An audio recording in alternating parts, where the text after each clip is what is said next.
Speaker, ladies and gentlemen of the House, I would like to point a personal privilege about the budget.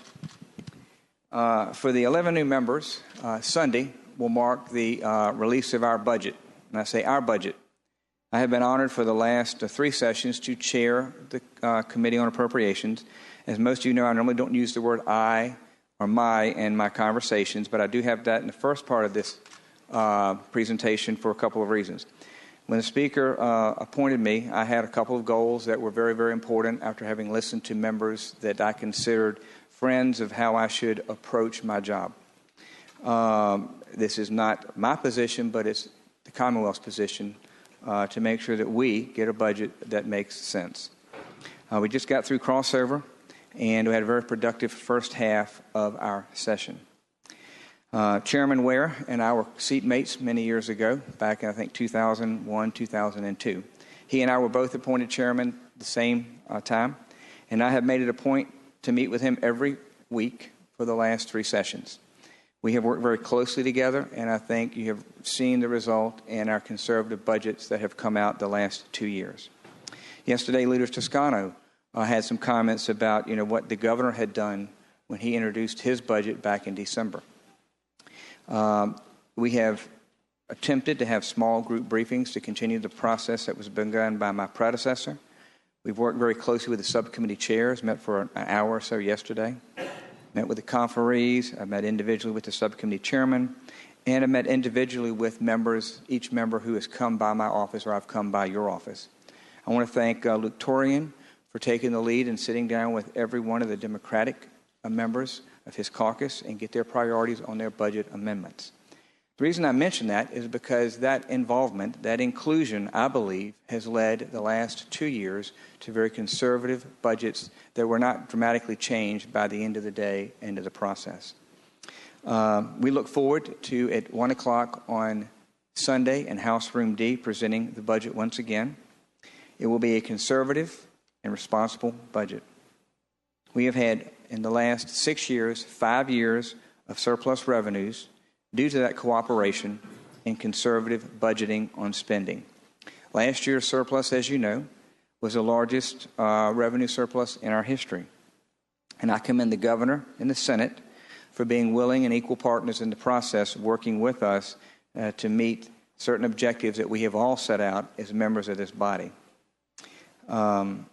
We, as the conferees, still have concerns with our economy vis-a-vis the withholding, but I think the governor was prudent and made the right call by not adjusting any of the mid-session revenues. He took, I think, business and corporate and sales down, but we're going to have fewer refunds, and we had more in recordation. So I think the right move was made in that regard. Our first priorities will be a structurally balanced budget without Washington-style gimmicks. We need to make sure that our decisions put us, the Commonwealth, where we should be as a leader in the nation of conservative budgeting. We will be depositing $605 million in the state's rainy day fund. I would like to remind you that money was set aside 2 years and 1 year ago through the budget deal that we did in October. That's not an I, that's a we, that we collectively did. That will bring us, by the end of the biennium, to $845 million. And I want to commend Secretary Brown and his team for working with Betsy Daly and her team on the Senate Finance Committee and Robert Vaughn and his team on the House Appropriations Committee. Next, we will be fully funding, as you know, the state's annual contribution to the VRS for state employees 2 years early. That was released in the governor's budget, but he and I had sat down back last spring, knowing what the desires of this body was to meet that obligation a biennium early. We will be accelerating the $189 million repayment to VRS. Some took issue with what we did back in 2010. Back in 2010 was my first year as a conferee. Steve and I were, I think, the newbies that year. And we had to face a dramatic downturn in state revenues. We cut, as most of you know, for the first time in history, K-12. We had no choice. We made a decision back then not to make a payment to VRS. The prudent decision was made in the conference to say we would pay that back over a 10-year period with interest, 7%. I am pleased to announce today that in the budget that's coming out on Sunday, we will fully accelerate the $189 million repayment to VRS 6 years ahead of schedule. We will...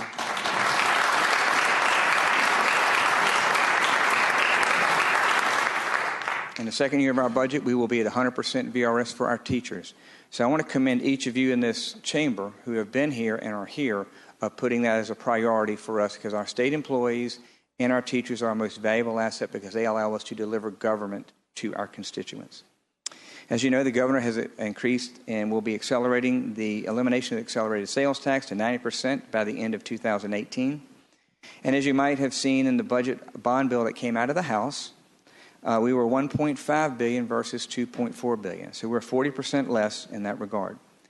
And yesterday, the leader Toscano mentioned about the collar and how we should actually spend that, because we did put a quote-unquote collar on it. For those that were here 2 years ago, if you recall, where we got short-sheeted, so to speak, was that our non-withholding did not come in as we thought. So we were $400 million less there. So we had our issue to deal with during the summer and fall of 2014. So last year we put a collar, which had the surplus that we received news of last August.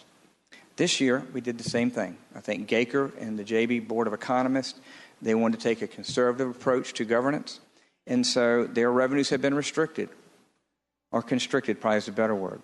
So what you will see in our budget on Sunday, for every dollar above the self-imposed collar, up to what the forecast would have been, that's not required to be deposited to the rainy day fund, we're going to reduce the bond debt dollar for dollar. So if we have $500 million that is quote-unquote surplus that does not have to go to the rainy day fund, that $500 million will reduce by $500 million the amount that we would borrow to build needed projects across the Commonwealth. Many who have been here since 2008 might recall we put $800 million back then in cash because of the economy to make sure that we did not end up in the second year of our budget with a deficit or a hole. I still have concerns about where we are as far as our economy. Sequestration did give us a 2-year hiatus. So what you have seen, or what you will see, what you've heard today and what you will see on Sunday, we will take the same approach the last 4 and 2 years for the next 2 years of being very conservative and parking cash to make sure that if, as Jimmy Massey likes to tell me all the time, if Mr. Market tells us something different, we are prepared for it. And that, I mean that sincerely, because that is our obligation. We don't print it. We have to earn it before we can spend it. And that's our obligation to the taxpayer in my regard, from my perspective. I'd like to thank each of you for coming by and sharing your thoughts with the committee members and with myself. As you see, north of here, 90 miles, they can barely pass a budget. And I'm pleased to say the last handful of years, except for a few dust-ups here or there, we've had pretty much unanimity when the budget comes out of this chamber. And I have been meeting with my counterparts. We met yesterday for a good extended period of time, and it's my hope that the success we've had for the last 2 to 4 years in having budgets where we can have more agreement than disagreement when they're released on Sunday will be evident by the fact that we don't worry about who gets credit. We want to take care of the state's business. So I thank you for your attention. I look forward to seeing each and every one of you on Sunday when we release the budget. Thank you so much for your time.